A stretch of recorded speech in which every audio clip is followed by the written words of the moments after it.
A drop of red wine trailed slowly down her white apron, spreading like a wound that didn't bleed. The girl stood in the middle of the VIP room of Miami's most exclusive restaurant, her face lowered, arms hanging limp at her sides. Around her, dozens of people sat frozen not from shock, but because no one dared to speak. The young man standing before her still held the empty glass, a thin smirk on his lips, his eyes looking down at her as if waiting for her to kneel. No one stood up, not a single person, until a man in the far corner of the room set his steak knife down on the table, very gently. But the sound of metal touching wood in that silence was as clear as a knock on trouble's door. He rose from his chair. Slowly, the entire VIP room held its breath, and from that second on, the lives of everyone in that room, the rich, the poor, the arrogant, and the enduring, would never be the same again. But this story doesn't begin here. It began 6 hours earlier, when Paige Holloway walked into her evening shift at the Meridian restaurant. She had no idea that tonight would be the last night she'd ever wear that apron. And the man in the corner, the one this city knew by a different name in the shadows, he didn't know either that a restaurant waitress was about to change his life. Before I continue, tell me in the comments which city and country you're watching from so I can personally thank you. If this story touched you, hit like so more people get to hear it. Share this video with someone who needs to know they are not alone. And subscribe to our channel so you never miss the next stories told for those who've never been heard. 6 hours earlier, Miami was still flooded with the last sunlight of the day. Paige Holloway pushed open the back door of the Meridian restaurant and stepped into the employees' corridor. She arrived 15 minutes early, just as she had for every dinner shift over the past 2 years. The staff locker room was small, barely large enough for a row of metal lockers and the fogged mirror hanging on the wall. Paige opened her locker, took out her white apron, then pulled out her phone to check it one last time before putting it away. A message from Sunridge Nursing Home glowed on the screen. The wording was brief, polite, but every word felt heavy as stone. This month's nursing home payment was due in 5 days. Paige looked at the final number in her account, then turned off the screen. She tucked the phone into her locker, put on her apron, tied her hair neatly at the nape of her neck, and walked out. No sigh. No complaint. She was used to swallowing everything down before stepping through the locker room door. Her father had died 5 years ago, a workplace accident at a construction site. The company refused to take responsibility, and the Holloway family didn't have enough money to hire a lawyer and pursue the lawsuit. Paige had been in her final year of law school then. She dropped out, took on her father's medical debt, and became the only pillar left standing when her mother broke down completely and had to move into a nursing home.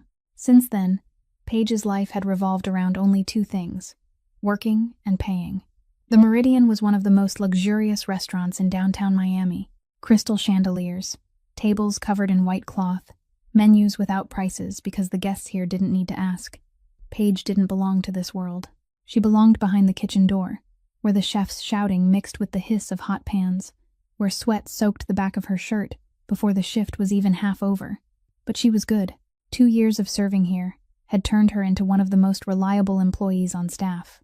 She remembered regular customers' names, remembered who drank double espresso with no sugar, who was allergic to seafood, who liked sitting at the table near the window. She moved between tables lightly and quickly, always smiling at exactly the right moment and disappearing at exactly the right moment. Her coworkers liked her because she never refused to trade shifts. The regulars liked her because she never said one unnecessary word. But every night, after her shift ended, Paige sat alone in the locker room and counted her tips.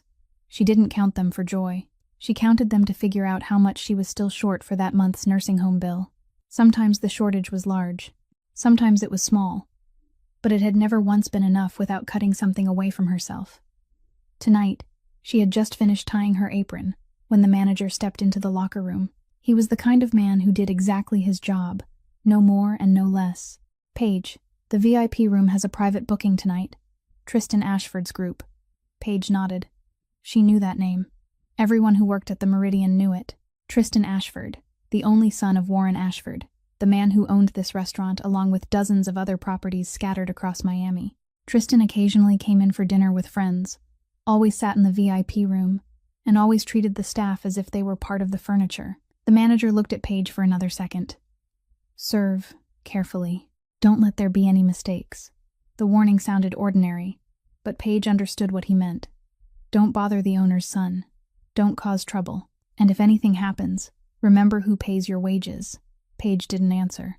She only nodded once more, then walked out toward the main dining room.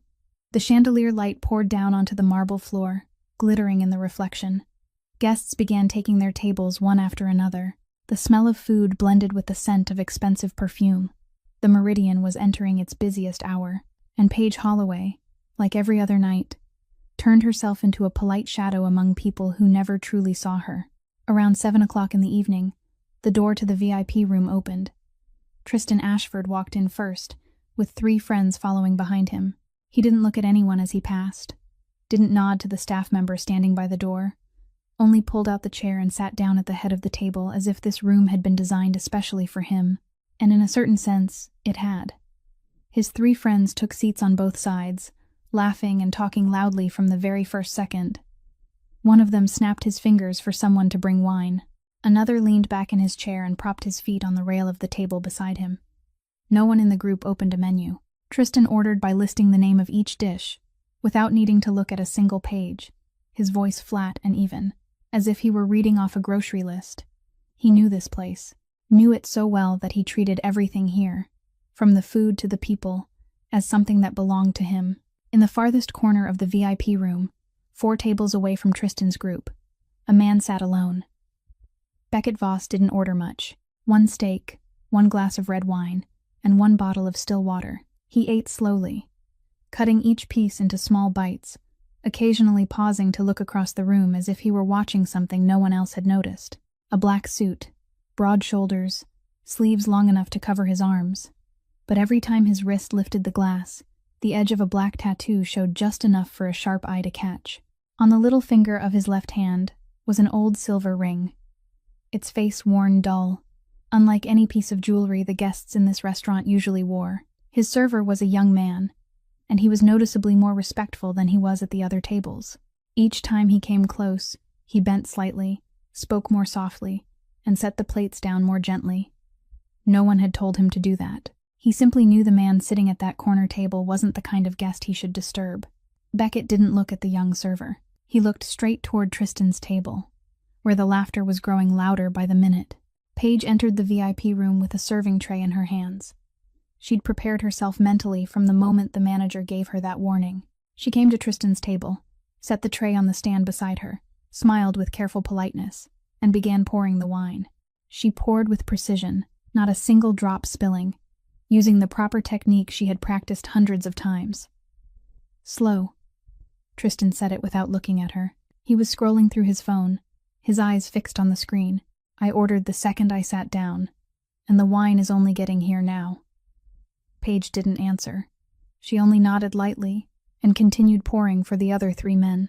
The truth was, less than 4 minutes had passed between the moment Tristan's group sat down and the moment she brought out the wine. But she knew arguing with the owner's son about service time wasn't part of her job description. "What's the alcohol content on this wine?" one of Tristan's friends asked, his voice drawn out as if he were teasing her. Paige answered briefly, giving the exact information printed on the bottle label. The man gave a mocking laugh and turned to Tristan. "She's got the script memorized." Tristan glanced up for the first time. He looked Paige up and down, the kind of look someone gave a display item, not a human being.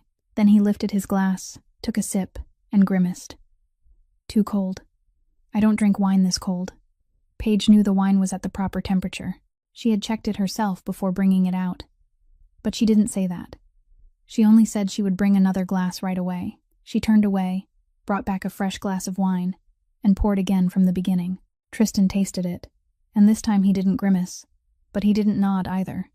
He only pushed the glass aside and turned back to his friends to continue talking. Paige stood beside the table for a few more seconds, waiting to see whether the group wanted anything else, then stepped back. As she turned away, Tristan's voice followed her, loud enough for her to hear every word clearly. "Service like this and she still expects a tip." His friends laughed. Paige didn't stop walking. She continued toward the bar, her back straight, her face unchanged. Inside, she counted the nursing home bill again in her mind. 5 more days. She only had to get through tonight. In the corner of the room, Beckett Voss set down his fork. He didn't look at Paige. He looked at Tristan.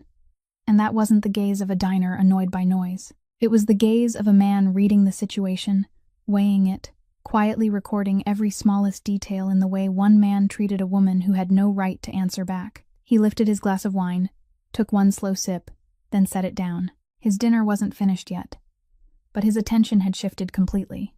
It began with the jacket. About half an hour after Tristan's group sat down, Paige brought out the second round of wine. She poured carefully, one glass at a time, with proper technique, not a single drop missing the mouth of the glass. She had done this motion thousands of times, and her hand never shook while pouring wine.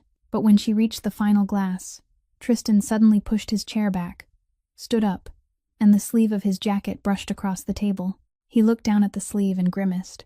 On the cream-colored fabric was a small, wet stain, not even the size of a coin. "You spilled wine on my jacket." Tristan's voice wasn't loud, but it was clear enough for everyone at the table to hear. Paige looked at the wet mark. She knew perfectly well she hadn't spilled anything. She had finished pouring the last glass cleanly before Tristan stood up. That stain could have come from the glass of wine he had pushed aside earlier, or from the water bottle on the table, or from anything else, but it hadn't come from her hand. "Sir, I didn't spill wine on your jacket."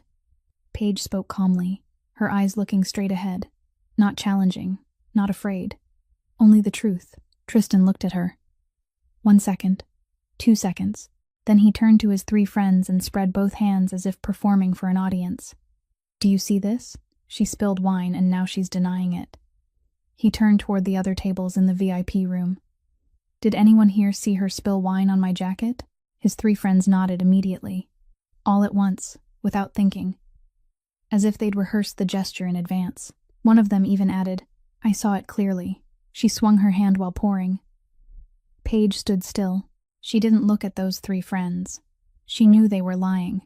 They knew they were lying too. But in this room, the truth didn't belong to the person who was right. The truth belonged to the person with power. Tristan pulled out his phone and called the manager up to the VIP room. The manager arrived in less than 2 minutes. He stood beside the table, both hands clasped in front of his stomach, his face holding a professional expression. Tristan pointed at the wet mark on his sleeve. "This jacket cost $28,000. Your employee just ruined it. I want the compensation taken out of her wages."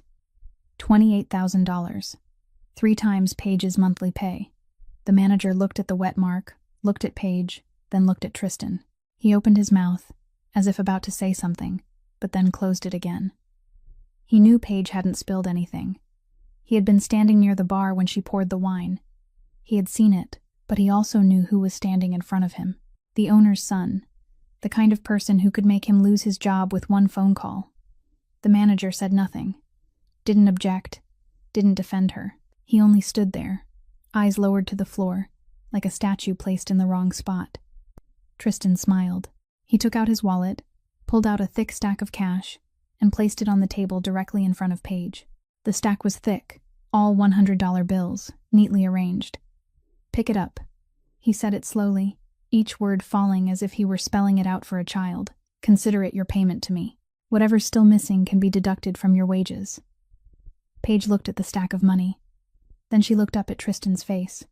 Her hand tightened around the edge of the serving tray. Her knuckles turned white, but her face showed nothing. No anger, no fear, no pleading. A sheet of water without a ripple. She didn't bend down. Tristan waited. His 3 friends waited. The manager waited. The diners at the surrounding tables had stopped eating, stopped talking, their eyes glancing over, but no one fully turned their head. 5 seconds passed. 10 seconds. Paige still stood straight. The smile on Tristan's face began to fade. He wasn't used to being refused. He didn't know how to react when a restaurant server, someone he considered part of the furniture, looked him directly in the eyes and wouldn't bend down to pick up the money. He drew in a breath, then swept the stack of cash off the table with his hand. The $100 bills flew down to the floor, scattering across the polished granite, lying among the table legs and chair legs. The money was on the ground. Paige stood above it, and she still didn't bend. Her fingers gripped the serving tray so tightly that the metal rim pressed into her palm, but her back stayed straight. Her eyes looked forward. She didn't look down at the money on the floor, because she knew that if she looked down, even for 1 second, that would be the first step toward kneeling. Tristan looked at her. The smile had vanished completely. On his face now was something else.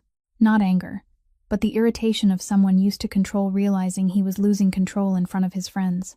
And that kind of irritation, for a man like Tristan Ashford, never ended with simply knocking money onto the floor. Tristan looked at the bills scattered across the floor, then looked back at Paige. She was still standing there, back straight, eyes forward, not bending. He had never met this kind of person before. The servers before her, when he shouted, they lowered their heads. When he threw money, they picked it up. When he insulted them, they apologized. That was the order he knew. But Paige Holloway was breaking that order in the simplest way possible. She was only standing still, and that stillness, in front of his 3 friends, in front of the manager, in front of the entire VIP room, was turning Tristan from the one in control into the one being ignored. He couldn't stand it. Tristan turned back to the table and picked up his glass of red wine. The glass was still more than half full. The wine shimmered under the lights, dark red like dried blood. He didn't hurry. He stood up, adjusted his jacket, then walked toward Paige. One step at a time, slowly. The distance between them narrowed, little by little. Paige didn't step back. She saw the wine glass in his hand. She saw the way he held it, with 3 fingers, lightly, as if he were holding a toy. She knew what was about to happen. She could step back. She could turn away. She could say something to stop him. But she did nothing. Because she had learned a long time ago that with people like Tristan, any reaction from her would become entertainment for him. If she ran, he'd laugh. If she cried, he'd laugh harder. If she begged, he'd record it. The only way she knew was to stand still and endure it. Tristan stopped right in front of her, close enough that she could smell the cologne mixed with wine on his breath. He lifted the glass to the height of her shoulder, then tilted it. Slowly, red wine spilled from the rim in a thin stream, falling onto Paige's left shoulder. He didn't splash it, didn't throw it, didn't dump it all at once. He poured it, slowly, as if he were pouring wine into an empty glass, except that glass was a human being's shoulder. The stream of wine ran down the white apron, soaked into the fabric, and spread slowly.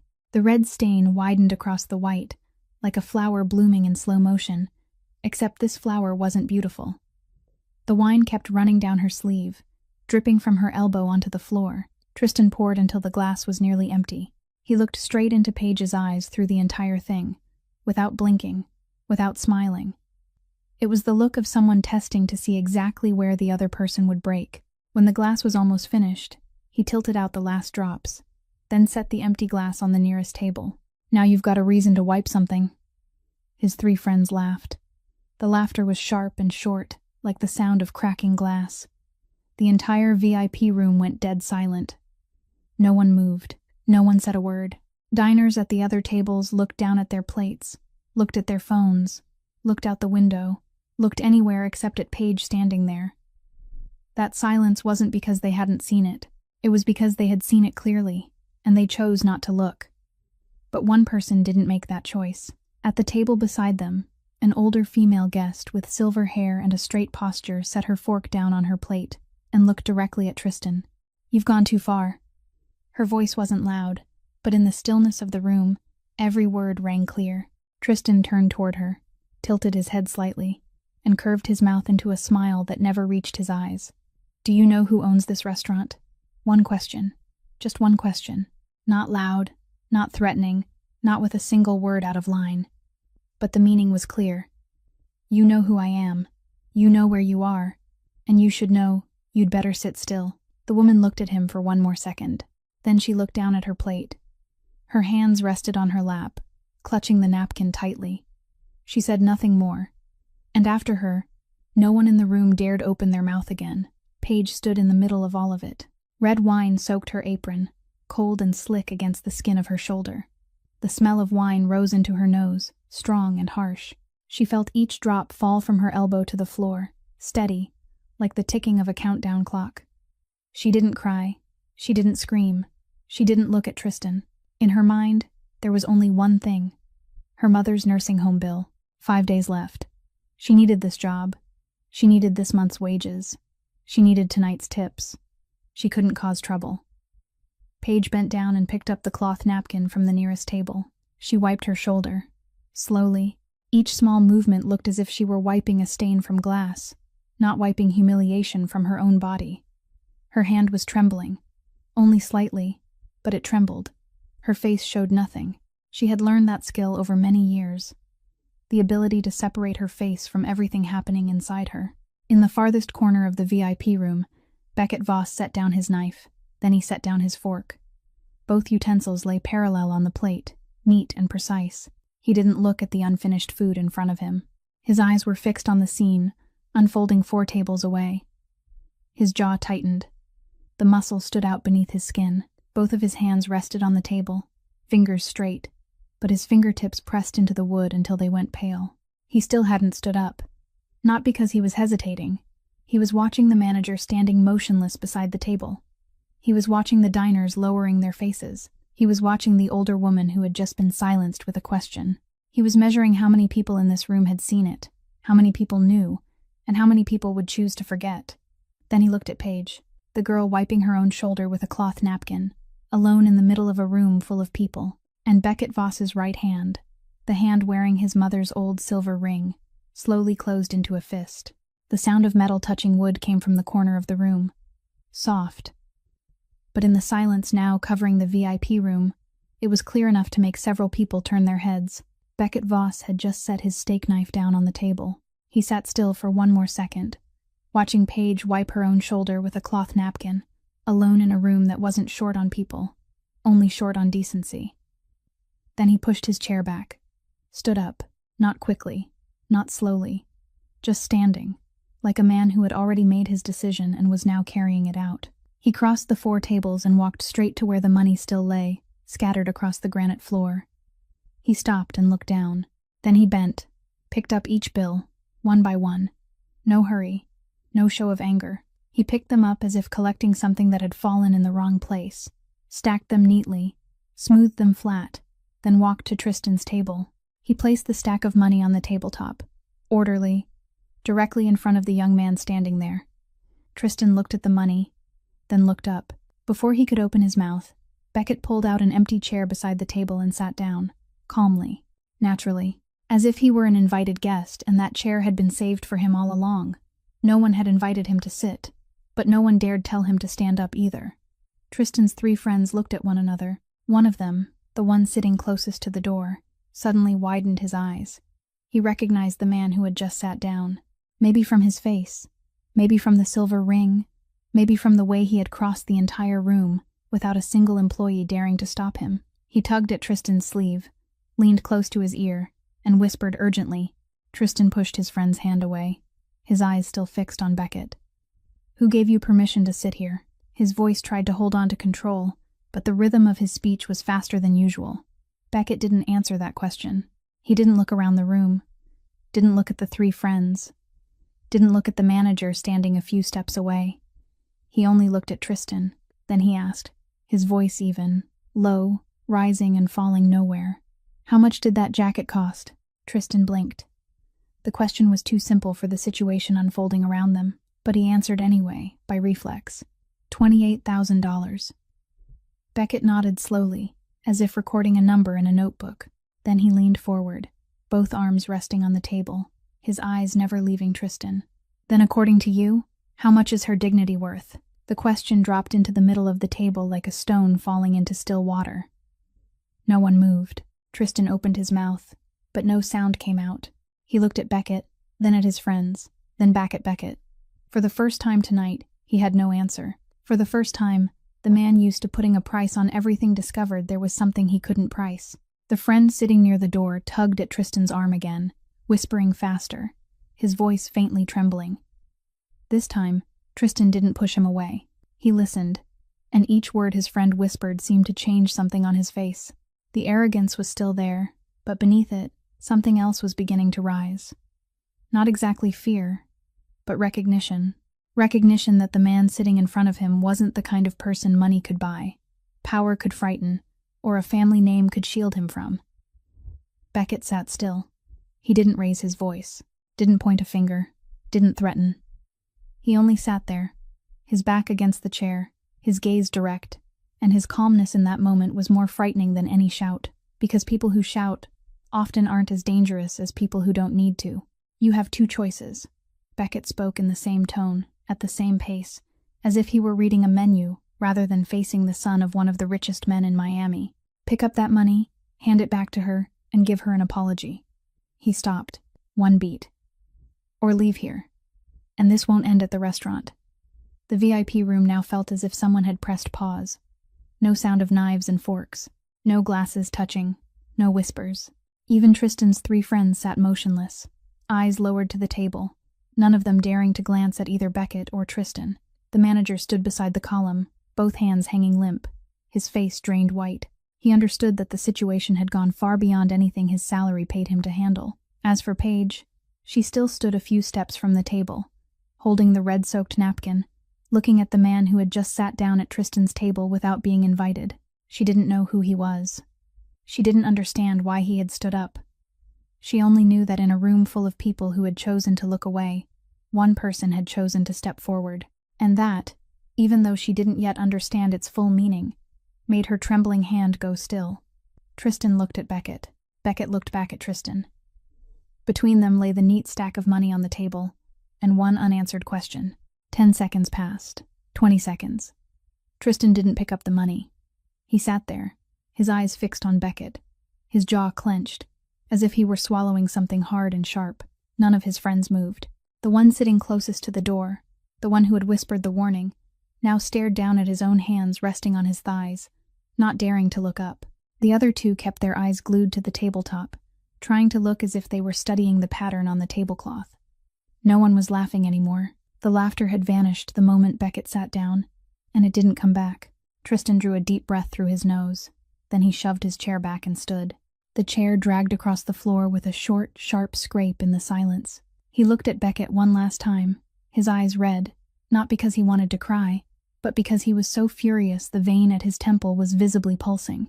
He didn't apologize, didn't pick up the money, didn't look at Paige. He only said, his voice forced low, each word pushed out between clenched teeth, "You don't know who you're messing with." Beckett didn't answer. He sat still, his back against the chair, both hands still resting on the table, looking at Tristan the way a man might look at someone who had just spoken the last meaningful sentence of his life, without knowing it. Tristan stepped back once, then turned to his friends and gave a short nod. "Go." His 3 friends stood up at once, as if they had been waiting for that command since the moment Beckett sat down. They pushed back their chairs, dropped their napkins onto the table, and walked quickly toward the door. No one looked back. No one nodded to the manager or the staff. They only wanted to get out of that room as fast as possible. But Tristan didn't leave right away. He stopped at the VIP room door and turned back. His eyes swept over Beckett, over the diners sitting with their faces lowered, then stopped on Paige. She was still standing there, holding the red-soaked napkin, her apron stained with wine, her back straight. Tristan pointed directly at her. Then he turned to the manager, who had been standing motionless beside the column all this time. "Tomorrow, she won't be working here anymore." Not a question, not a suggestion. An order. The manager looked down and nodded almost unconsciously, the kind of nod that belonged to someone used to obeying before he even had time to think. Tristan looked at Paige for one more second, his mouth pressed tight, then turned and walked out the door.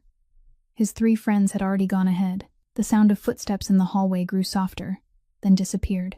The VIP room suddenly felt larger after that group left, as if they had taken up far more space than 4 chairs ever could. Beckett stood. He didn't look after Tristan. He stepped to the nearest table, picked up a clean cloth napkin still neatly folded on the decorative plate, then walked toward Paige. He stopped in front of her and held out the napkin. Paige looked up. For the first time, she saw the man's face clearly at close range. His eyes weren't cold. They weren't warm either. They were simply calm. The calm of someone who had seen things far worse than this and knew exactly what he was doing. She took the napkin. "You didn't spill the wine. Everyone in this room knows that." He said it in a low voice, without emphasis, as if he were stating an obvious fact, not offering comfort. Then he gave a small nod, turned away, and walked back to his table. He took out his wallet and placed several bills on the plate, enough to pay for the dinner he hadn't finished. Then he walked out through the other door of the VIP room, the door leading to the side hallway, not the one Tristan had taken. He didn't look back, didn't leave a name, didn't leave a phone number. He disappeared from that room as quietly as he had entered it. Paige stood alone in the middle of the VIP room, In her left hand was the red-soaked napkin. In her right hand was the clean napkin the man had just given her. She looked toward the door Tristan had walked through, where his declaration still seemed to hang in the air. Tomorrow, she won't be working here anymore. Then she looked toward the other door, where the strange man had vanished. She didn't know who he was, didn't know his name, didn't know why he had stood up. She only knew that in all her 2 years working at this restaurant, through hundreds of dinners and thousands of faces, this was the first time someone hadn't turned away when she needed someone not to turn away. She drew in a deep breath, folded the clean napkin, placed both napkins on her serving tray, and walked toward the locker room. The dinner shift still wasn't over, but she knew everything had changed. At the table beside them, the older female guest sat still, watching Paige disappear behind the kitchen door. Then the woman reached under the table and quietly slipped her phone into her purse. No one in the room knew that yet. The next morning, Paige came to the restaurant early, as always. She pushed open the back door, stepped into the employee corridor, and opened her locker to take out her apron. She had washed the apron the night before, but the red wine stain hadn't come out completely. It was still there, lighter now, fainter now, but still spread across the white fabric like a reminder no one had asked for. She had just tied the apron strings behind her back when the manager appeared in the locker room doorway. He didn't say hello, didn't ask whether she had slept well, whether she felt all right today, the way he did on ordinary mornings. He only said one sentence. "Paige, come into my office for a moment." The manager's office was at the end of the hallway, small, barely large enough for one desk and 2 chairs. The manager sat down behind the desk, both hands resting on the wood, his fingers laced together. He didn't look at Paige. He looked at some point in the middle of the desk, as if the speech were already written there, and all he had to do was read it aloud. "After last night's incident, management has reviewed the matter and decided to terminate your employment contract. The reason recorded in the file is violation of service procedure." Paige sat in the chair across from him. She heard every word, and every word fell into her like small stones thrown to the bottom of a well. She wasn't surprised. Tristan had said it the night before, right in front of her, pointing straight at her. Tomorrow, she won't be working here anymore. He had said it, and the restaurant had done exactly as he ordered. But there was one thing Paige wanted to know, not because it would change the outcome, but because she needed to hear the answer from the mouth of the man sitting in front of her. "You were standing 3 steps away from me last night." Paige spoke calmly, her voice neither high nor low. "You saw the wine on my apron. You saw who did that. Did you see it?" The manager still looked down at the desk. He didn't lift his head. His fingers tightened, his knuckles turning white. "This is management's decision."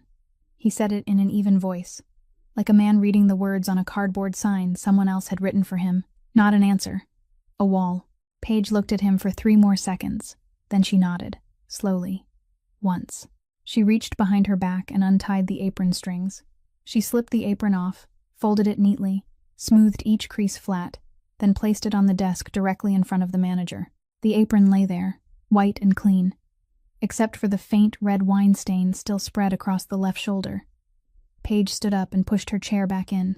She walked to the door, placed her hand on the knob, then stopped. She didn't turn all the way around, only tilted her head just enough for her voice to reach the manager. "I'm not angry with you. I just want you to remember that you saw." Then she opened the door and walked out. The manager sat alone in the office. He looked at the apron on the desk. The red wine stain against the white fabric looked like an old burn, healed but never gone. He sat there for a very long time, not standing, not calling anyone, not doing anything at all. Maybe he was thinking about what Paige had just said. Maybe he wasn't, but that apron stayed on his desk for the rest of that day, and no one came to take it away.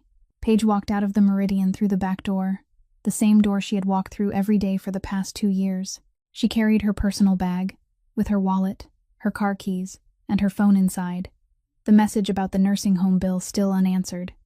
She carried nothing else. The Miami morning sun shone straight into her face as she stepped into the parking lot. She narrowed her eyes, got into her car, sat behind the wheel, and stayed there for a while before starting the engine. She didn't cry. She was used to not crying in places where people might see her, and the restaurant parking lot was still within range of the security cameras. 2 weeks later, Paige had called 12 other restaurants in Miami. The answer was always the same: not hiring. Some places turned her down politely. Some hung up as soon as they heard her name. She didn't understand why until a manager at a small restaurant on the south side of the city told her plainly over the phone. "Miss Holloway, I don't know what you did, but your name is on a do not hire list that's been sent to most of the restaurants in this area. I'd advise you to find another line of work." Paige hung up. She sat on the bed in her small apartment, looked out the window, and for the first time understood that what she was facing wasn't only the loss of a job. It was an invisible hand, long and firm, belonging to a family with enough power to close every door in this city in her face. And that hand had only just begun. Paige paid the first month's nursing home bill with the last of her savings. The money she had scraped together over 2 years working at the Meridian. Every tip gathered, every extra weekend shift, all of it poured into a single bill. The second month, she sold her old laptop, the only thing she still had from college. The third month, she had nothing left to sell. Paige applied for a server job at a small cafe on the outskirts of Miami, a place that wasn't part of the high-end restaurant network and where the Ashford name hadn't reached yet. The pay was less than half of what she had made at the Meridian, with no real tips to speak of, but it was enough for her to pay the rent on her apartment and buy food. Not enough for the nursing home bill. She called Sunridge Nursing Home and asked for more time. The first time, they agreed, the consultant's voice still polite. The second time, the politeness faded, replaced by the stiffness of procedure. "Miss Holloway, we understand your situation, but the facility has clear rules regarding payment deadlines. If the balance remains overdue for another month, we'll have to adjust your mother's care plan." Adjust her care plan. Paige understood the real meaning of that phrase. Less medication, less monitoring, less attention. Her mother would still have a bed, still have meals, but the things that truly kept her alive, her heart medication, her daily blood pressure checks, her weekly therapy session, all of it would be reduced little by little. And that was exactly what happened. 3 weeks after that call, Paige's phone rang at 2 o'clock in the morning. She was lying in bed in her dark apartment, eyes open, staring at the ceiling, as she had on so many nights since losing her job at the Meridian. The nursing home's number appeared on the screen. Her heart tightened before she could even answer. "Miss Holloway, your mother has just been transferred to the emergency room at Mount Sinai Hospital. She's in acute heart failure. You should come right away." Paige didn't remember whether she had put on a jacket before running out of the apartment. She didn't remember whether she had locked the door. She only remembered the car keys trembling in her hand, the engine starting in the empty parking lot, and the streetlights blurring across the windshield as she drove through Miami in the middle of the night. The emergency room at Mount Sinai Hospital was lit with cold, white lights. Paige ran down the hallway, her sneakers striking the tile floor, searching for the room number the receptionist had just given her. She stopped in front of the glass door. Inside, her mother lay on a hospital bed, small, her silver hair spread across the white pillow. Eyes closed. Around her were wires, a monitor, the steady beeping sound, and a thin blanket Paige knew couldn't possibly be warm enough. She pushed the door open, pulled the plastic chair close to the bed, and sat down. She took her mother's hand. It was light, thin, the skin so delicate that Paige could see the blue veins running underneath. She held it tightly, gently, as if holding something fragile she wasn't allowed to drop. She sat there all night, didn't call anyone, didn't text anyone. There was no one to call. The monitor kept beeping steadily. The beeps became Paige's second breath, each sound another confirmation that her mother was still here, still hadn't gone. Near dawn, when the hallway lights began to blend with the natural light slipping through the curtains, Paige's mother opened her eyes. Slowly, her eyelids heavy, as if they were carrying the weight of all that sleep. She looked up at the ceiling first, then turned her head to the side and saw Paige. "My girl." Her voice was faint, dry, like old paper. Paige tightened her hold on her mother's hand. "I'm here, Mom." Her mother looked at her. For a long time, her eyes no longer had the strength to be sharp, but they were still strong enough to read her daughter's face. She had looked at that face for 27 years. She knew when Paige's smile was real and when it was forced. She knew when her daughter was hiding something behind a straight back and unblinking eyes. "Something's happened to you, hasn't it?" Paige opened her mouth. Her first instinct was to say no, like every phone call, like every visit. "Everything's fine, Mom. Work is good. The pay is enough. I'm healthy." Those small lies she had repeated until she almost believed they were true. But this time, looking at her mother lying in a hospital bed, wires wrapped around her wrist, the machine beeping as it counted each weak heartbeat, Paige couldn't say that sentence anymore. She told her everything. She didn't tell it in order, didn't tell it from beginning to end. She simply spoke, and everything she had held inside for months poured out like water breaking through a dam. Her mother lay there and listened, didn't interrupt, didn't ask more questions. Her hand still held Paige's, and the entire time Paige spoke, she squeezed a little tighter, bit by bit, as if she were trying to hold her daughter in place with every bit of strength left in her body. When Paige finished speaking, the room held only the sound of the monitor. Her mother closed her eyes, drew in a deep breath, her chest rising and falling slowly. Then she opened her eyes, looked at her daughter, and said, her voice soft but every word clear, "Don't give up because of me. Your father didn't give up. He just had no one standing beside him." Paige looked at her mother. That sentence went through every layer of armor she had built over the years. Through the calm, through the expressionless face, through the habit of swallowing everything down. She lowered her head onto the edge of the bed, her forehead touching the white sheet, her hand still holding her mother's, and she cried, not loudly, not with uncontrolled sobs, just tears falling, soaking into the bedsheet, her shoulders shaking slightly. For the first time since the night at the restaurant, for the first time since the day she was fired, for the first time since her father died, Paige Holloway allowed herself to cry, and her mother lay there, still holding her daughter's hand, saying nothing more, only staying there, letting Paige know that even if every door in the world closed, there was still one hand that would never let go. Paige's mother stayed at Mount Sinai Hospital for 1 more week. The doctor said her condition had stabilized, but she needed close monitoring and had to keep taking her medication at the proper dosage. Paige signed the discharge papers and called for transport to take her mother back to Sunridge Nursing Home. Before her mother was wheeled into the vehicle, Paige bent down, adjusted the blanket for her, and whispered beside her ear, "I'll handle it. Don't worry, Mom." Her mother looked at her and said nothing, only raised a hand and touched her daughter's cheek gently. Her hand was still weak, but warmer than it had been on the night of the emergency. The vehicle drove away. Paige stood in front of the hospital entrance, watching until it turned out of sight. Then she got into her own car, drove back to her apartment, and found a thick white envelope lying in front of her door. There was no sender's name on the envelope, only her name and address, printed neatly by machine, with a small line in the left corner, Morrison and Associates Law Office. Paige brought the envelope inside, sat down at the kitchen table, and opened it. Inside was a thick stack of legal papers, about 15 pages, along with a check tucked separately inside a smaller envelope. She read the first page. Confidentiality Agreement. Requesting Party. Ashford Properties Group, represented by Morrison and Associates Law Office. Signing Party. Paige Holloway. What she had to agree to: not disclose any details about the incident that happened at the Meridian restaurant, not contact the media, not post on any platform, and not sue the Ashford family or any related company in any form. If she didn't sign within 7 days, Ashford would sue her for defaming the family's reputation and seek damages. Paige finished reading the last page, then opened the smaller envelope. The check was inside. The number on it was enough to pay her mother's nursing home fees for 6 months. Not more, not less, as if someone had calculated the exact amount needed for her to say yes without having to think too long. Paige placed the check on the table beside the stack of documents. She looked at it. That number, if she signed, would solve everything immediately. The nursing home bill, her mother's medication, the rent for the next 3 months. She wouldn't have to wake up at 2 o'clock in the morning afraid the phone was ringing. She wouldn't have to count every tip in her head inside the cafe locker room. 6 months of peace. All it took was one signature.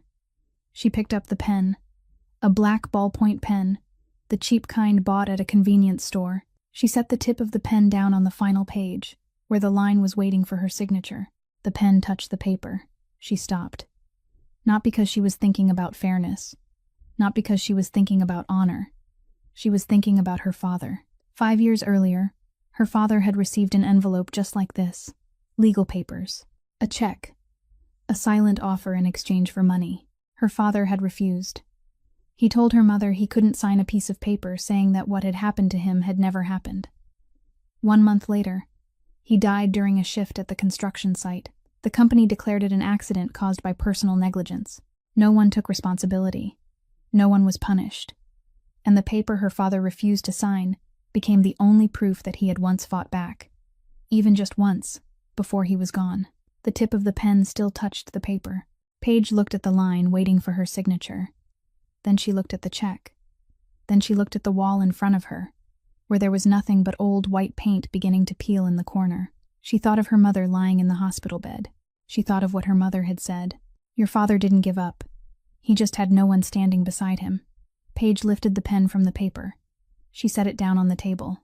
Then she picked up the check with both hands, looked at it one last time, and tore it in half. The two halves of the check lay on the kitchen table, the number cut straight through the middle. She tore it again, into 4 pieces, then 8. She didn't tear it out of anger. She tore it because she had made her decision. The small scraps of paper lay mixed with the legal documents on the table. Paige sat still for a moment, looking at the pile of torn paper, then stood, picked up her phone, and searched for the number of Florida's free legal aid hotline. She called at 8 o'clock in the morning, the moment the line opened. The person who answered was a consultant, young-sounding and professional. Paige spoke briefly. I was wrongfully fired. I'm being pressured to sign a confidentiality agreement, and I want to know what rights I have. The other end of the line was silent for 1 second. Then the consultant asked, Can you tell me the name of the company involved? Ashford Properties. A longer silence followed. Then the consultant spoke, her voice more cautious now. Miss Holloway, I'll forward your case to the attorney in charge. Someone will contact you within 24 hours. Paige hung up. She set the phone down on the table beside the torn pieces of the check. For the first time in months, she wasn't counting money in her head. She was thinking about something else. Not money, but what her father had done 5 years ago, alone, with no one standing beside him, and what she was about to do now. The attorney contacted her exactly 24 hours later, just as promised. Her name was Jenna Ward, a young lawyer, only 3 years out of school, working at a nonprofit legal aid organization in downtown Miami. Her voice was quick, clear, and direct from the very first minute. She told Paige she was willing to take the case pro bono, without charging a fee, but she also said one thing plainly, something Paige needed to know. The security camera footage from the Meridian restaurant that night has been wiped clean. I submitted a request for extraction, but the restaurant responded that the recording system had a technical failure during that exact time frame, and the data can't be recovered. Paige sat at the kitchen table, listening to every word. She wasn't surprised. She already knew the Ashford family owned the restaurant, owned the camera system, and owned the power to decide what would be remembered and what would be erased. Jenna continued. Without physical evidence, the lawsuit will be very difficult. Your testimony on one side, Tristan Ashford's testimony and his 3 witnesses on the other. You understand that, don't you? Paige understood. She understood better than anyone that in the legal system, truth without evidence was only a story, and the story of a fired waitress would never weigh as much as the denial of a billionaire's son, unless she found something the Ashfords' money couldn't buy and their power couldn't erase. That evening, after her shift at the cafe ended, Paige didn't drive home. She drove to the Meridian. She parked at the end of the street, 2 blocks from the restaurant, turned off the lights, and waited. Close to 11 o'clock at night, the restaurant's back door opened. Employees ending their shifts came out one by one, changed clothes, got into their cars, or walked toward the bus stop. Paige recognized a familiar face, a girl a few years younger than her, someone who had once worked the same dinner shifts, someone who had shared VIP room duty with her on crowded nights. Paige stepped out of the car and walked quickly toward her. The former coworker recognized Paige, stopped, her eyes widening, then immediately looked around to see whether anyone had noticed. Paige, you shouldn't be here. I just need to ask one question. Paige spoke quickly, her voice low. That night, in the VIP room, did anyone record it? Anyone at all? The coworker shook her head, eyes lowered to the ground. I didn't record anything. I didn't dare. You know that. If they found out I recorded it, I'd be fired too. I know. I understand. I was scared just like you. Paige slowed her voice. But if no one says anything, this will happen again. To someone else. Maybe to you. The coworker looked up. There was something struggling in her eyes, caught between fear and something else she hadn't learned how to name yet. She bit her lip, then spoke softly. I didn't record it, but I remember one person, the older woman sitting at the table right beside that group.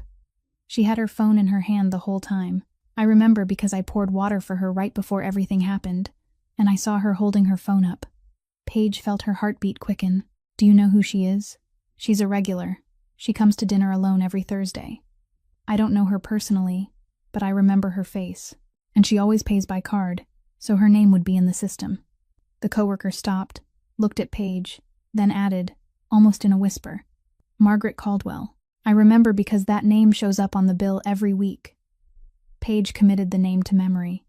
She thanked her coworker, turned the car around, drove home, and spent the whole night searching online. Margaret Caldwell, Miami, Thursday, the Meridian. She found an address in Coral Gables, a quiet residential neighborhood south of the city. The next afternoon, Paige stood in front of a 2-story house with white walls, a low fence, and flower beds in the front yard.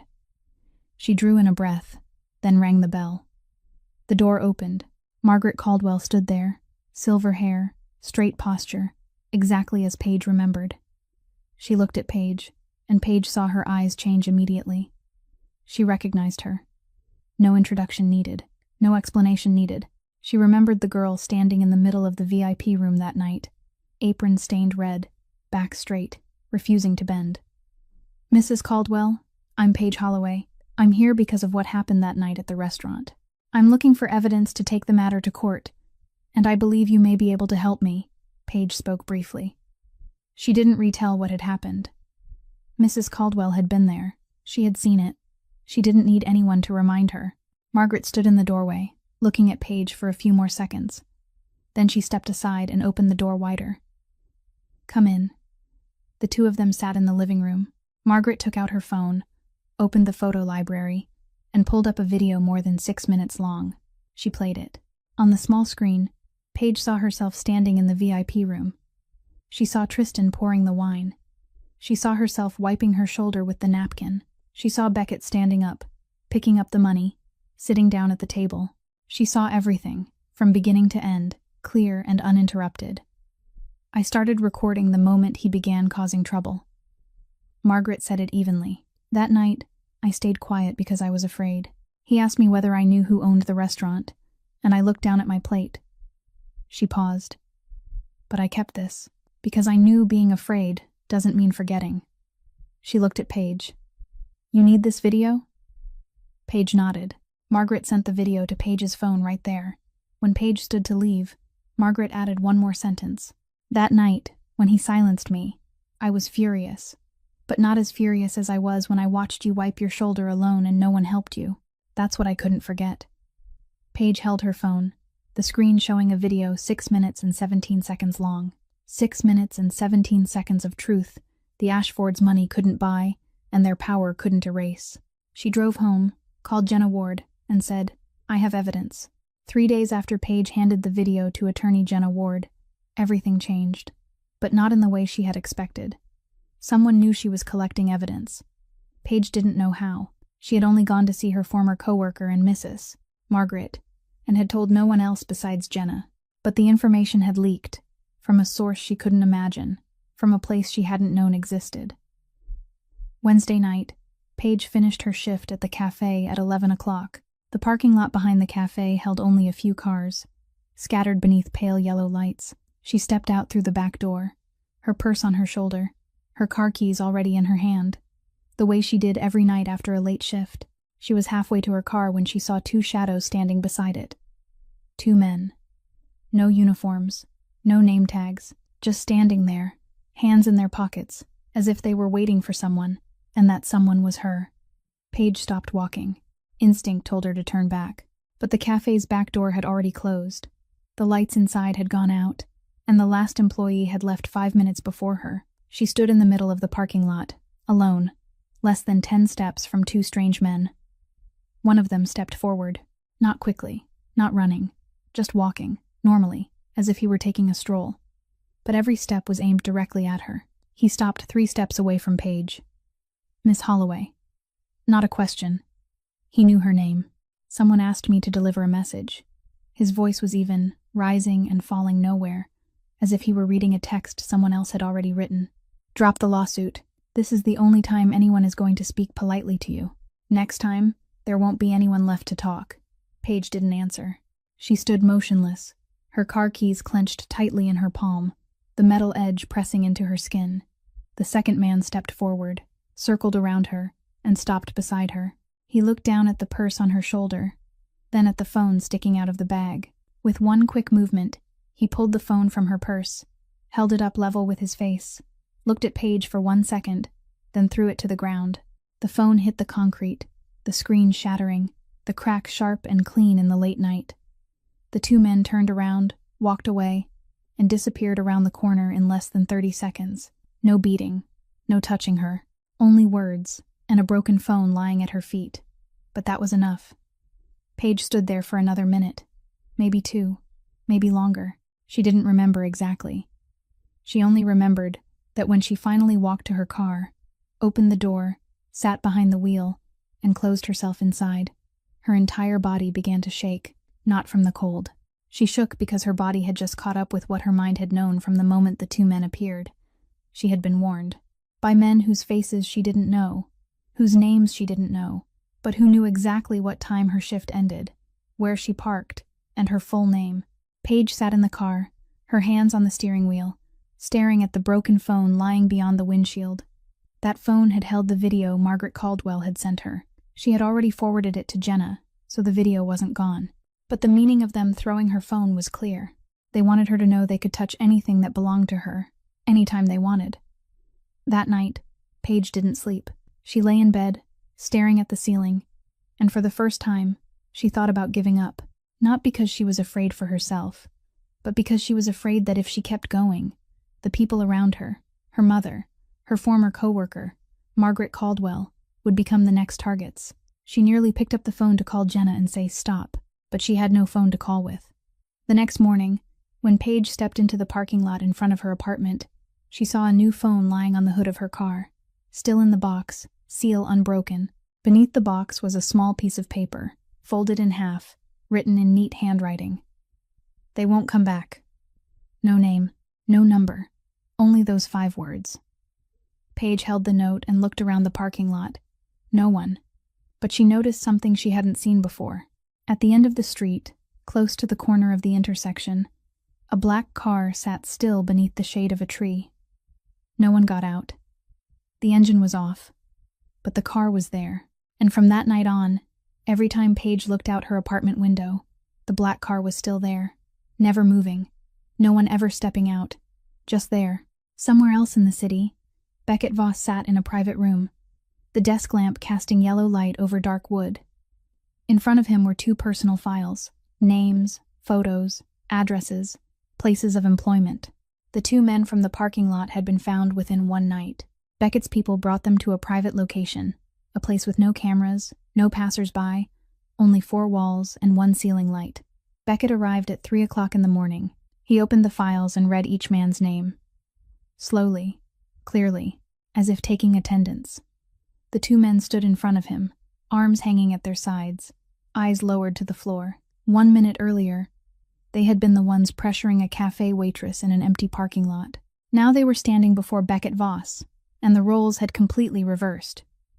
"Who hired you?" Beckett asked, his voice low, even, in no hurry. No one answered. Beckett closed the files, set them on the table, then leaned back in his chair. "I don't ask twice. The second time, I'll ask your boss instead, and I don't think you want that." The man on the left swallowed. Then he spoke, his voice hoarse. "Sentinel Security. We took orders from a Sentinel manager." Beckett nodded. He took out his phone and made a call, said 2 sentences, hung up. Before morning, he had the answer. Sentinel Security, registered in Florida, was owned by a parent company named Crestline Holdings. Crestline Holdings was indirectly owned by Ashford Properties Group, through 2 layers of intermediary companies. Beckett set the phone down. He looked at the 2 men, then said, his voice unchanged from beginning to end, "You have until this morning to leave the city. I don't want to see either of your faces anywhere in Miami after today." The 2 men left before dawn. Beckett remained seated in the room, looking at the chain of corporate ownership written on the paper. Ashford Properties. He folded the paper neatly and placed it in a locked drawer. Saved it. Not used yet, but another detail was turning in his mind. The information about Paige's schedule, what time her shift ended, where she parked, was known by very few people. And one of them was someone close to him, Donnell, his second in command. The man who had been at his side for 12 years. The only man Beckett allowed to sit at the same table in every closed-door meeting. The man who knew every plan before it was carried out, and who had the authority to give orders in Beckett's place when he was absent. Beckett didn't need to investigate further. Didn't need to ask anyone else. He already knew. That knowledge didn't arrive like a shock. It arrived like a stone sinking slowly to the bottom of his stomach. Heavy, cold, and painfully clear. He picked up the phone and called Donnell. "Tomorrow night, 7 o'clock. Our old place. It's been a while since we sat down together." Donnell laughed on the other end of the line. "All right, I'll book the table." His voice was normal, relaxed, not a single tremor. Either Donnell didn't know he'd been exposed, or he was better at hiding than Beckett had thought. The restaurant the two of them usually went to was in Brickell, not luxurious, but discreet. Their usual table sat in the back corner, beside a window overlooking the alley behind the building. Beckett arrived 10 minutes early, sat down, and ordered wine. When Donnell walked in, he looked the same as always. Black shirt, sleeves rolled up, confident steps, a wide smile when he saw Beckett already seated. "You ordered ahead for me?" Donnell sat down, glanced at the glass of wine in front of Beckett, then asked the server to bring another glass. Dinner began normally. The two men talked about work. Donnell reported a few deals in motion, a few payments not yet collected, a few personnel issues that needed adjustment. Beckett listened, nodded, asked a few more details, exactly the way he had at every dinner they'd shared over many years. The food was brought out. Steak for Beckett, fish for Donnell, their usual orders. Donnell cut into his fish, eating while telling a story about the days when the two of them were still running errands in Little Haiti, back when they were just starting out, back when they had nothing but their bare hands and recklessness.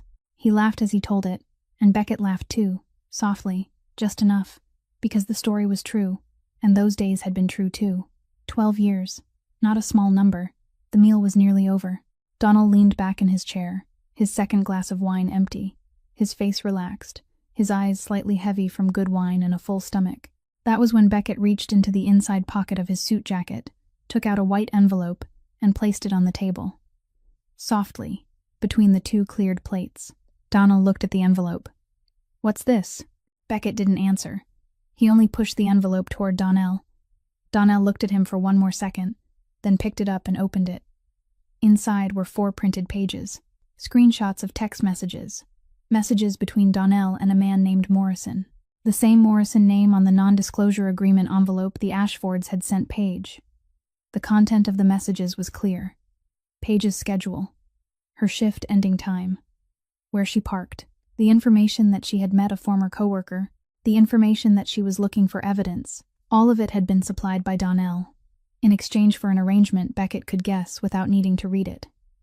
Warren Ashford would protect Donnell when he replaced Beckett in the organization. Donnell stared at the pages. His face changed, not quickly, but slowly, layer by layer, like paint peeling under the sun. The smile disappeared first, then the ease, then the confidence. In the end, only one thing remained on his face. The drained whiteness of a man who had just understood that this ordinary dinner had never been an ordinary dinner at all. "Beck, don't." Beckett said one word, softly, but it was enough to make Donnell close his mouth halfway through. Beckett looked at the man sitting across from him, the man he had trusted more than anyone else in the world, the only man he allowed to call him by that familiar name, the man he had once believed would stand beside him until one of them could no longer stand. He spoke, his voice even, not rising, not falling, not trembling. "I'm not angry. I'm disappointed. You were the only person I let sit at my table for the past 12 years. Donnell looked down. His hands gripped the edge of the table, his knuckles white. He didn't defend himself, didn't explain, maybe because he knew that to Beckett, an explanation would be an insult. Beckett remained silent for a few more seconds. Then he continued. "You have until tomorrow morning to leave the city. I won't touch your family, but if I see you anywhere in Florida after tomorrow, that promise expires." Donnell sat there for 3 more seconds. Then he pushed his chair back and stood. He looked at Beckett one last time, his mouth parting as if he wanted to say something, but then he closed it. He turned away, walked to the door, and didn't look back. The restaurant door closed behind him, light and clean, like the ending of a chapter they both knew would never be written any further. Beckett remained seated alone. Across from him was the empty chair, and on the table were Donnell's half-eaten fish, the empty wineglass, and the 4 printed pages lying inside the open envelope. He looked at the empty chair for a long time. Then he lifted his own glass of wine, still more than half full, and drank, slowly, one long swallow. The wine tasted more bitter than it had at the beginning of the meal. Or maybe it wasn't the wine that was bitter, but something else, the taste of 12 years turning to ash within a single dinner. He set the glass down, called the server for the check, and walked out the door. The Miami night was humid and hot. Beckett stood on the sidewalk, looking down the empty street. Donnell was gone. His car was no longer in the parking lot. Beckett took out his car keys, walked toward his own car, and for the first time in many years, the passenger seat beside him felt emptier than usual. The night before the hearing, Beckett didn't go home. He drove out of downtown Miami, heading west, where the city thinned out and the darkness grew thicker. Woodlawn Cemetery stood at the end of a road shaded by oak trees. Its iron gate closed since 6 o'clock in the evening, but Beckett knew the back way in, through a gap in the fence he had used more times than he wanted to remember. He walked past rows of gravestones in the dark, needing no flashlight. He knew the path. His mother's grave was in the eastern section, beneath a small oak tree, with a simple headstone that held only her name, the year she was born, and the year she died. Nothing else. When he had placed the stone for his mother, he hadn't known what to carve on it. No sentence was short enough to hold her whole life, and he didn't want to use the kinds of words people carved for someone they hadn't truly known. He carried one single flower, a white one, the kind she used to put in a plastic cup on the windowsill of their old apartment when he was little. He set the flower down in front of the headstone, then stood straight, both hands hanging at his sides. She left this world after thousands of shifts no one ever counted. That sentence passed through his mind, not for the first time, but tonight it felt heavier than ever. Maybe because tomorrow he would sit before a judge, before cameras, before people who didn't know who he was beyond a name in a criminal file, and he would have to explain why he had stood up that night in the restaurant. That reason was lying beneath the earth in front of him. Beckett looked at the headstone for a while longer. Then he spoke, his voice low, just loud enough for himself to hear. "I won't let that happen again." Then he turned away, walked off, and didn't look back. The next afternoon, Paige was sitting on the front steps of her apartment, the new phone in her hand, rereading a message from attorney Jenna Ward about the schedule for tomorrow's hearing. She looked up when she heard footsteps. Beckett Voss stood in front of her on the sidewalk, 3 steps from the stairs. He hadn't appeared out of nowhere. He had come by walking straight from the black car parked at the end of the street, the car Paige had seen through her window every night for weeks. She had known that car was connected to him. She had guessed, and now his appearance confirmed what she had guessed. She also knew he was the one who had arranged the lawyer. Jenna hadn't said it directly, but the way she had taken the case unusually fast, the way she knew exactly the details Paige hadn't told her yet, all of it pointed in the same direction. And the phone on the hood of Paige's car, with the handwritten note she still kept in her wallet, pointed in that direction too. "You're the one who helped me." Paige said it not as a question, but as confirmation. Beckett didn't nod, didn't deny it. He only stood there, hands in his pockets, looking at her with the same calm gaze she had seen once in the VIP room that night, the gaze of a man who didn't need to confirm anything. "Why?" Paige asked. "You don't know me. I have nothing to give you back. Why did you do all of this?" Beckett was silent. Not because he didn't have an answer, but because he was choosing how much to say. He looked at Paige, then down at the steps, then back at her. "Because I once stood where you're standing, and back then, no one stepped forward. One sentence, no further explanation, no story of who, when, or where. But the way he said it, the pause he took in the middle, and the way his eyes looked away for a fraction of a second before returning to her, made Paige understand that those words weren't empty. They came from somewhere very deep inside this man, a place he didn't let many people see. The two of them looked at each other. Not for long. Maybe 3 seconds. Maybe 5. Long enough for Paige to see that behind that absolute calm, behind the black suit and the old silver ring, Beckett Voss wasn't a man without wounds. He was simply a man who had learned to carry those wounds differently. Beckett gave a small nod. Tomorrow in court, all you have to do is tell the truth. Nothing more, nothing less. Then he turned, walked back toward the black car, opened the door, got in, and drove away. No wave. No promise to meet again. No promise of anything. Paige sat on the steps, watching the car turn away at the end of the street. She looked down at the phone in her hand, the screen still showing Jenna's message about tomorrow's hearing. The schedule, the courthouse address, the time to arrive, the witness list. Beckett Voss's name was on that list. And now, for the first time, Paige knew the name of the man who had stood up for her in the VIP room that night. She read the name once, then turned off the screen, stood, and went inside. Tomorrow, she would go to court. And she wouldn't go alone. In the weeks before the hearing, Paige didn't just sit and wait. She knew Margaret Caldwell's video was strong evidence, but one video and the testimony of a fired waitress against Ashford Corporation's legal team still wasn't enough. She needed more.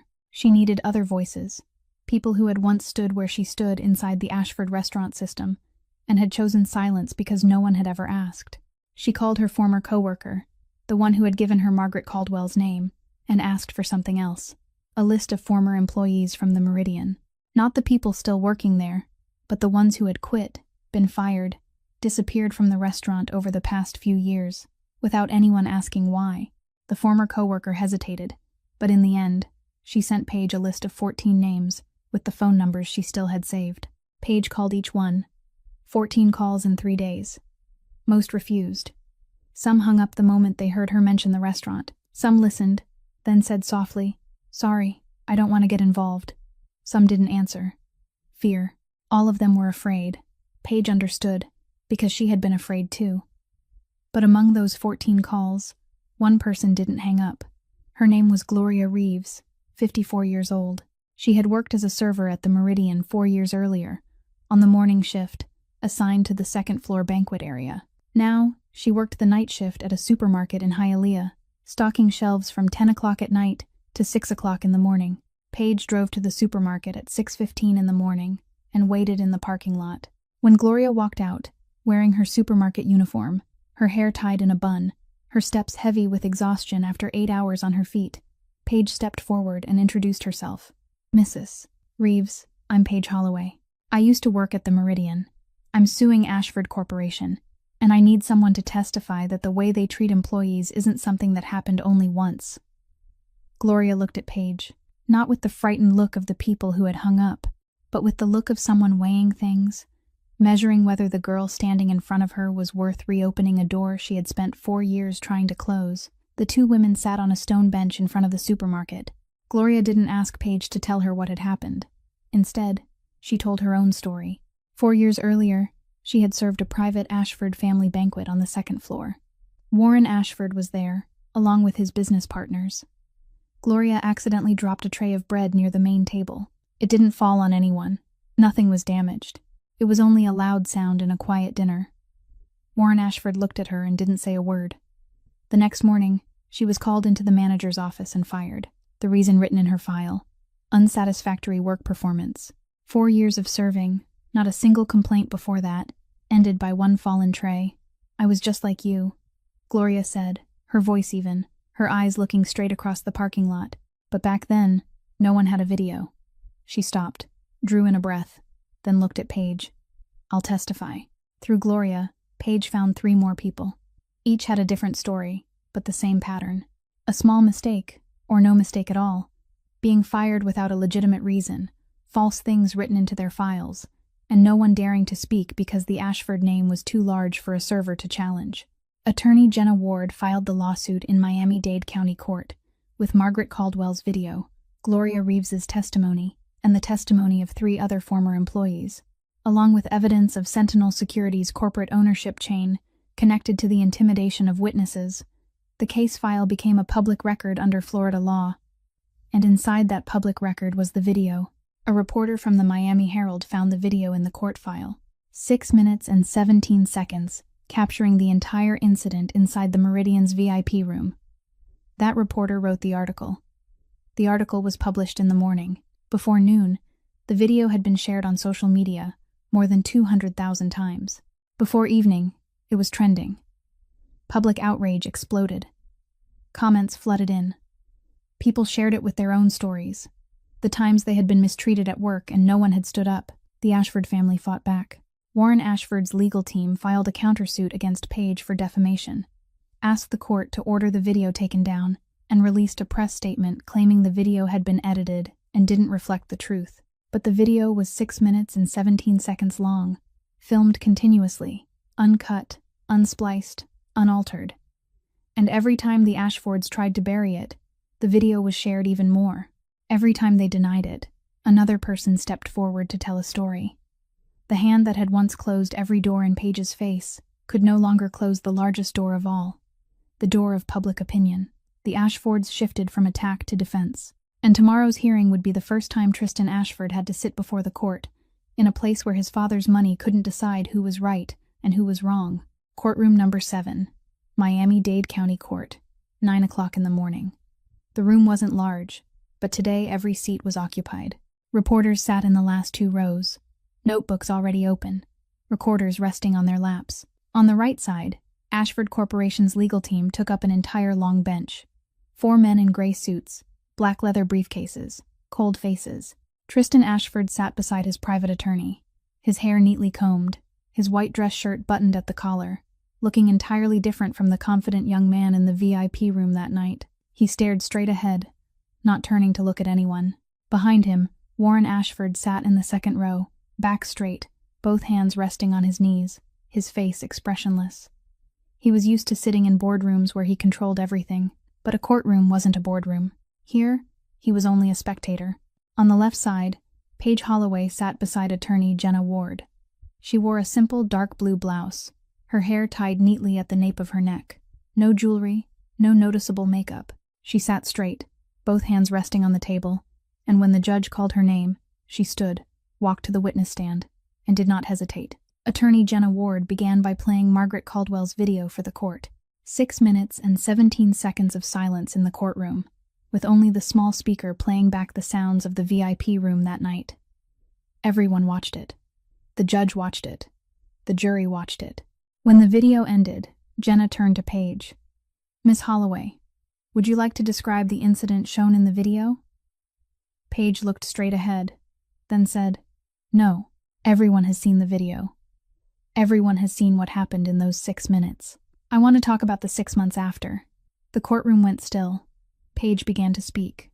Her voice was even, steady, neither high nor low. It didn't tremble. She didn't cry. 6 months had taught her how to stand straight in front of everything, even a courtroom full of people. The next morning, I was fired. The reason written in my file was violation of service procedure. The restaurant manager was standing 3 steps away from me that night.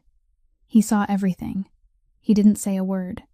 She paused for 1 beat. After I was fired, I called 12 other restaurants in Miami looking for work. Not one of them hired me. I was told that my name had been placed on a do not hire list, sent to restaurants in the area. I was cut out of the only industry where I had experience. She continued, each sentence clean, without anything unnecessary. I received a letter from Ashford Corporation's lawyers demanding that I sign a confidentiality agreement within 7 days, along with a check large enough to pay my mother's nursing home bills for 6 months. If I didn't sign, they would sue me for defamation. She stopped, looked down at her hands resting on the stand, then looked up again. My mother lives in a nursing home. When I lost my income, I fell behind on the payments. The nursing home reduced the quality of her care. My mother was admitted to emergency care because of heart failure. She stayed at Mount Sinai Hospital for 3 weeks. She looked directly at the judge. Everyone saw the video. Everyone saw what happened in those 6 minutes. But no one saw the 6 months afterward. No one saw me sitting beside my mother's hospital bed all night. No one saw me holding that check and nearly signing a paper that would silence me because I needed money to save my mother. And no one saw 2 men block my way in a parking lot at 11 o'clock at night, tell me to drop the lawsuit, then throw my phone onto the ground. There was no sound in the courtroom except Paige's voice. A female juror in the front row lifted a hand to her mouth. A reporter in the back row began writing faster. Warren Ashford sat motionless, but his right hand had tightened around his knee until his knuckles turned white. Paige finished her testimony. She stepped down from the stand and returned to her seat. Jenna Ward called the next witness. Gloria Reeves stood, walked to the stand, her voice slow but clear. I worked at the Meridian for 4 years. I was fired because I dropped a tray of bread. It didn't fall on anyone. It was only a noise. The next day, I lost my job. My file said my performance was unsatisfactory. She stepped down. The next person took the stand. A middle-aged man who had once worked as a kitchen assistant. I asked for 1 day off to take my wife to a doctor's appointment. The manager refused. I took the day anyway. The next day, I received a termination letter. The next witness. A young woman who had once worked as a hostess. A guest grabbed my hand during a party. I reported it to the manager. The manager told me I should take it as a compliment. The next week, I was moved to another shift. Then my hours were cut. Then I was fired. 4 people, 4 stories. Each person spoke only a few sentences. No one cried. No one raised their voice. But the repetition of the same kind of treatment, the same restaurant, the same family ownership, created a weight that no defense from Ashford's legal team could erase. Jenna Ward presented the final evidence before resting the plaintiff's case. The ownership chain of Sentinel Security, through Crestline Holdings, leading back to Ashford Properties Group. Evidence showing that this security company had been used to pressure witnesses in the lawsuit. Specifically the incident in which Paige Holloway had been blocked in the parking lot. Jenna laid it out in a calm voice. Each figure, each company name, each connection. No emphasis was needed. The evidence carried enough weight on its own. Warren Ashford sat in the second row, his back still straight, his face still expressionless. But for the first time during the entire hearing, he was no longer looking forward. He was looking down at the floor, and his hand, the hand that had signed thousands of contracts, that had held control over dozens of companies, was resting on his knee, trembling slightly, almost too faint to notice, but trembling. The judge called the next witness. Beckett Voss. The side door of the courtroom opened. Beckett stepped in. A black suit, a white dress shirt buttoned at the cuffs, not a single tattoo visible. His hair was neatly combed, his back was straight. He walked down the aisle between the 2 rows of benches, and Paige noticed something strange. The courtroom didn't grow louder, but the air changed. A few people in the back rows sat up straighter.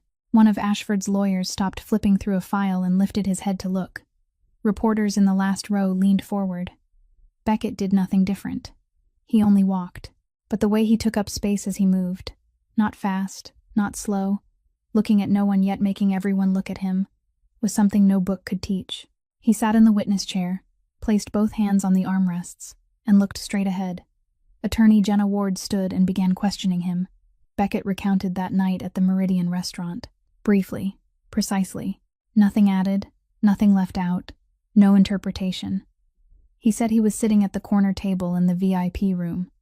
He saw Tristan Ashford falsely accuse the waitress of spilling wine. He saw him force her to pick up money from the floor. He saw him pour red wine over her shoulder.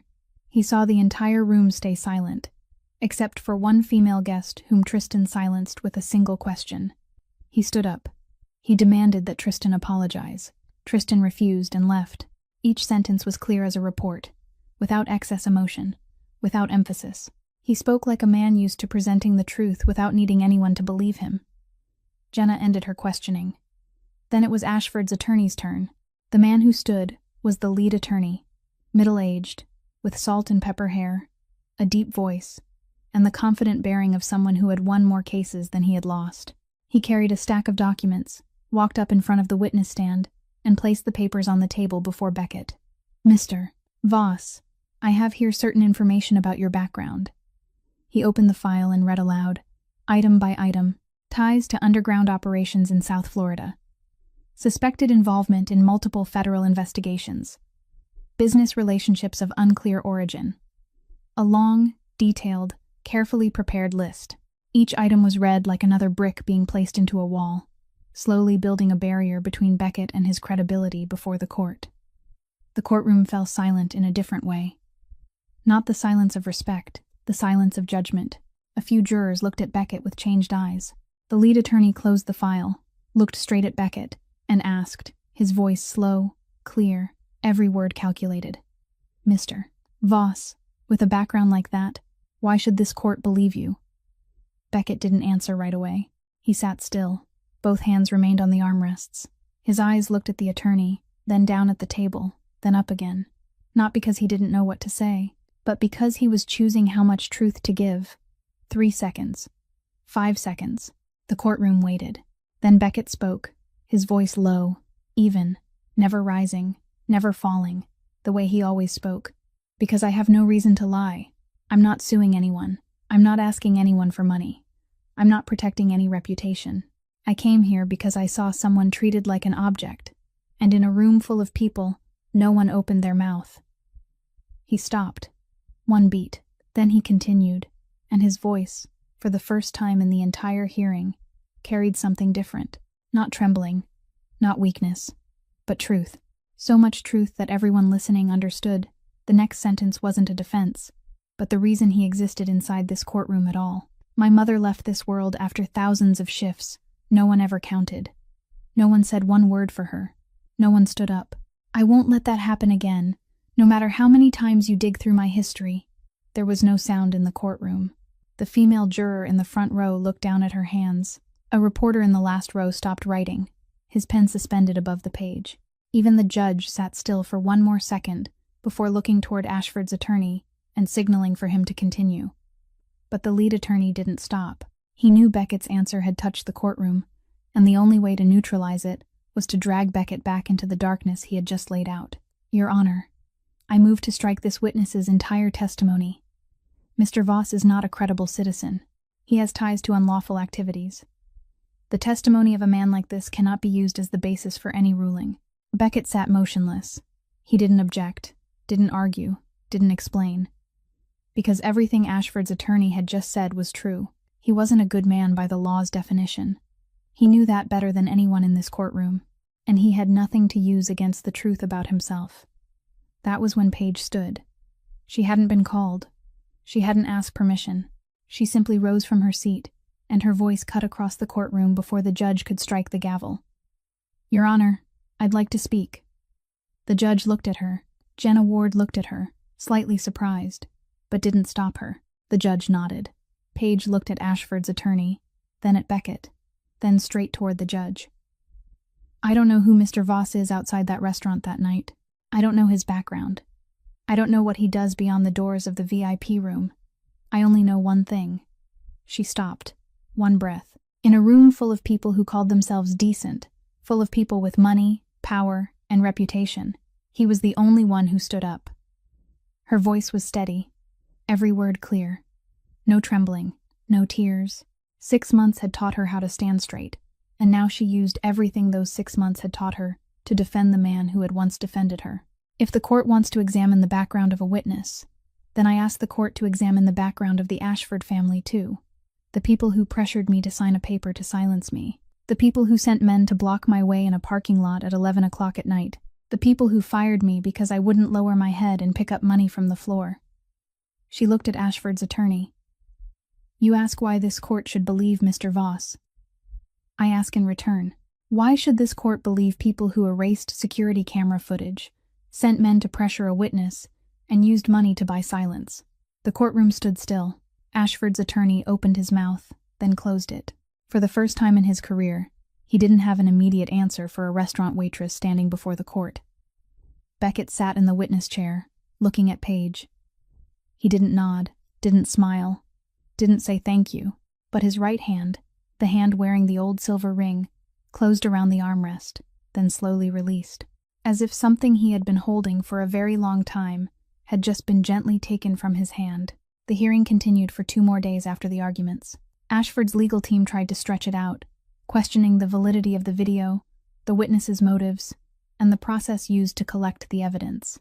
But every time they opened a new line of attack, attorney Jenna Ward already had an answer. The video hadn't been edited and had been independently examined. The 4 former employee witnesses testified separately, yet described the same pattern of operation.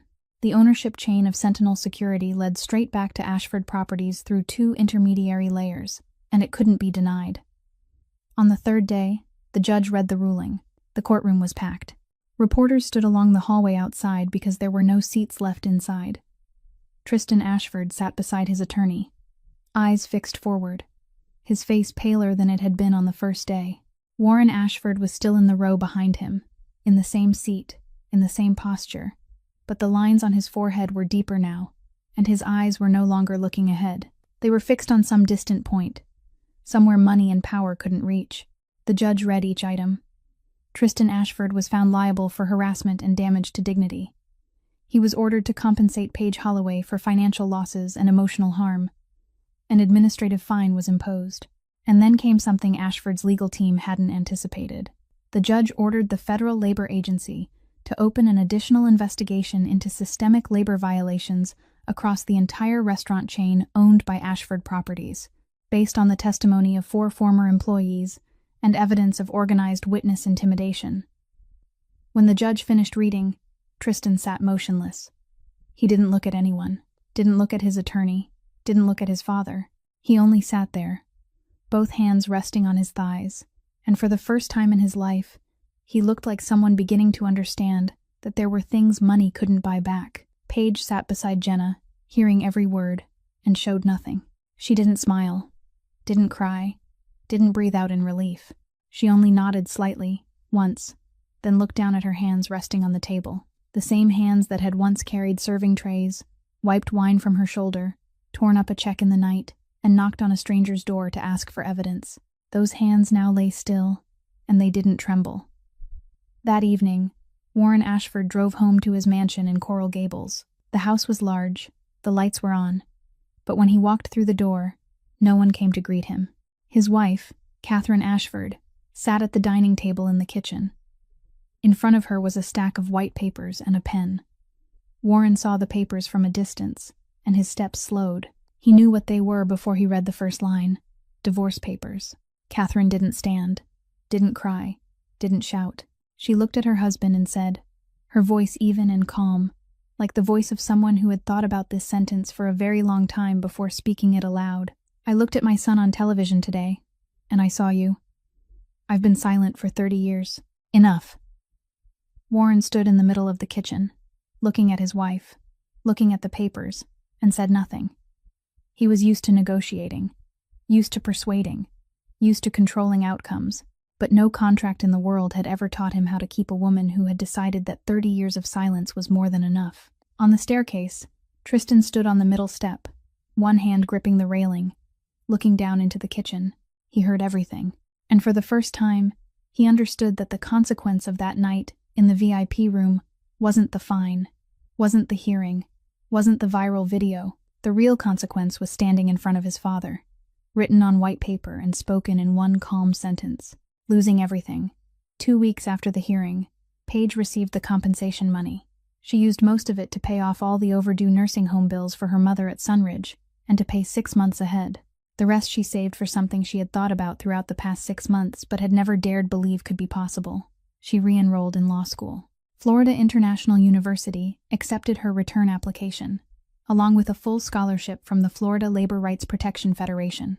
The acceptance letter said, "For those who understand that the law doesn't only live in textbooks." One Sunday afternoon, Paige drove to Sunridge Nursing Home. Her mother sat in an armchair beside the window, far stronger than she had been on the night of the emergency, a little color back in her cheeks, holding a glass of water without needing help from anyone. Paige sat down beside her mother, took the acceptance letter from her bag, opened it, and placed it on her mother's lap. Her mother read it, slowly, line by line. When she finished, she said nothing. She only reached out, took Paige's hand, and squeezed. Then she spoke, her voice soft but every word clear, just like that night in the hospital, just like the way she always spoke the things that mattered most. "Your father would be proud." Paige held her mother's hand and said nothing. She only sat there, looking out the window, where the Miami afternoon sunlight poured through the thin curtains. She didn't cry. She had cried once in the hospital, and that had been enough. This time she only smiled, softly, and squeezed her mother's hand tighter.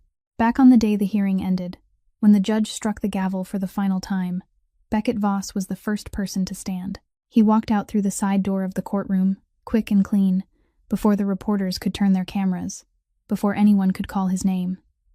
Paige saw him leave. She stood, said something quickly to Jenna, then ran into the hallway. The courthouse hallway was long, bright, with white lights, its stone floor polished. Beckett was walking at the far end, about 20 steps away from her. "Mr. Voss," Paige called out. Her voice rang across the stone floor and echoed back from the walls. Beckett stopped.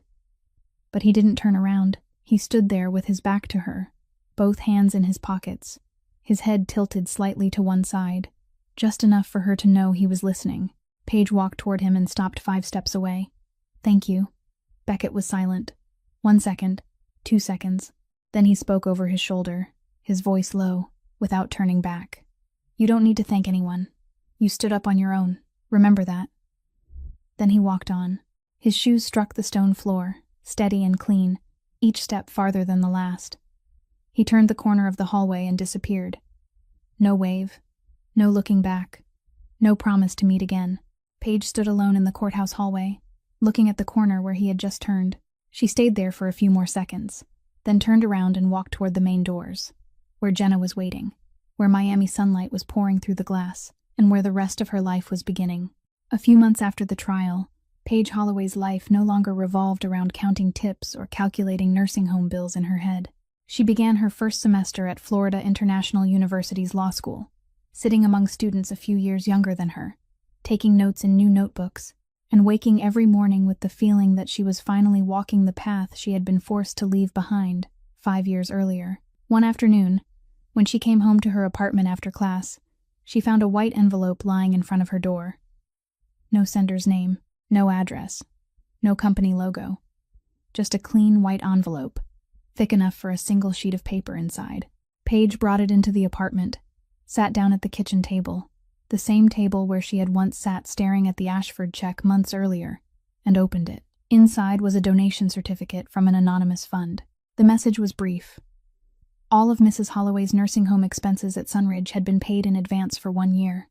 There was no note attached, no phone number, no message. Paige read the paper twice. Then she set it down on the table and looked out the window.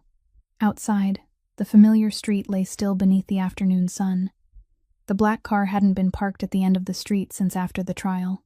The man had left exactly the way he had arrived, without words, without a trace, leaving behind only what needed to be left behind before disappearing. Paige smiled. Softly. Not because she was happy, because she understood. A few weeks later, Paige received an invitation from the law school. They wanted her to share her real-life experience with a class of final-year students. Not as a famous person or the victim in a viral video, but as someone who had walked through the legal system from the very bottom and come out on the other side. Paige stood at the front of the classroom, about 40 students sitting below her, notebooks open, pens ready. She kept it brief. She didn't retell the whole story from the beginning, didn't go into every detail. She only spoke about the moment she held a pen in her hand, almost signed the non-disclosure agreement, and the reason she put the pen down. She spoke about standing at a stranger's door to ask for evidence. She spoke about sitting in court and choosing to tell the truth when the truth couldn't protect her with money or power. When she finished, a male student in the 3rd row raised his hand. "Were you afraid when you decided to sue people that powerful?" Paige looked at the student. She thought for a moment, then answered, "Yes, every day. I was afraid every morning when I woke up and every night before I went to sleep. But I was more afraid of something else. I was afraid that 10 years later, when I looked back, I'd become the kind of person who watched me being mistreated and said nothing. I was afraid I'd become the silence I once hated." The classroom went quiet. No one took notes. No one looked down at their notebooks. 40 people looked at her, and she knew at least one of them would remember that answer someday, when they had to make a decision like it. The talk ended. The students thanked her, applauded, and left one by one. Paige gathered her notebooks, slung her bag over her shoulder, and walked out of the lecture hall. Outside, night had fallen. The campus was quiet, the streetlights casting a golden glow over the brick walkway. She pulled her phone from her bag, the phone someone had left on the hood of her car months earlier, the morning after that night in the parking lot, along with the 5-word note she still kept in her wallet. She looked at the phone. The screen lit up, reflecting her face. She smiled softly, the same smile she had worn when she read the donation certificate. The same smile she had worn when her mother said, "Your father would be proud." Then she slipped the phone back into her bag and kept walking. She didn't stop, didn't look back. didn't glance down the end of the street looking for the black car that was no longer there. She walked on, down the path from the lecture hall to the parking lot, steady step after steady step, her back straight, the same way she had walked through the VIP room that night, through the manager's office the next morning, through the hospital hallway at 2 o'clock in the morning, to the witness stand in the courtroom, and through every moment when life told her to bow her head, but she chose to stand tall. Paige Holloway didn't need anyone to save her. She only needed one person not to look away. And when that person appeared, she found the rest of herself on her own. This story isn't about a hero in the shadows rescuing a weak girl. This story is about two people, each carrying a wound of their own, meeting at the exact moment when silence almost killed the truth. One person broke that silence by standing up, the other broke it by never sitting down again. Justice doesn't always come from the brightest place. Sometimes the person who lives in the dark is the one who sees most clearly who has been abandoned. Real strength isn't the ability to destroy, it's knowing who to choose to protect. And silence in the face of injustice is never neutral. It is complicity. If you take anything from this story, even just one small thought that sometimes standing up doesn't require shouting, only refusing to look away, then that is the greatest value this story hopes to leave with you. Life doesn't wait until anyone is ready before it tests them. But in the middle of those tests, the way you treat someone weaker than yourself will define who you are. Be the person who doesn't look away. If this story touched you, please hit like so more people can hear it. Share this video with someone you believe needs to know they're not alone. And subscribe to our channel so you don't miss the next stories. Stories told for those who have never been heard. I'd truly like to know how this story touched you. Please leave a comment sharing the feelings from deep in your heart. Because every comment you write is the motivation that helps us keep telling meaningful stories every day. I wish everyone watching this video good health, a joyful life, and peace every single day. Goodbye, and I'll see you again in the next video.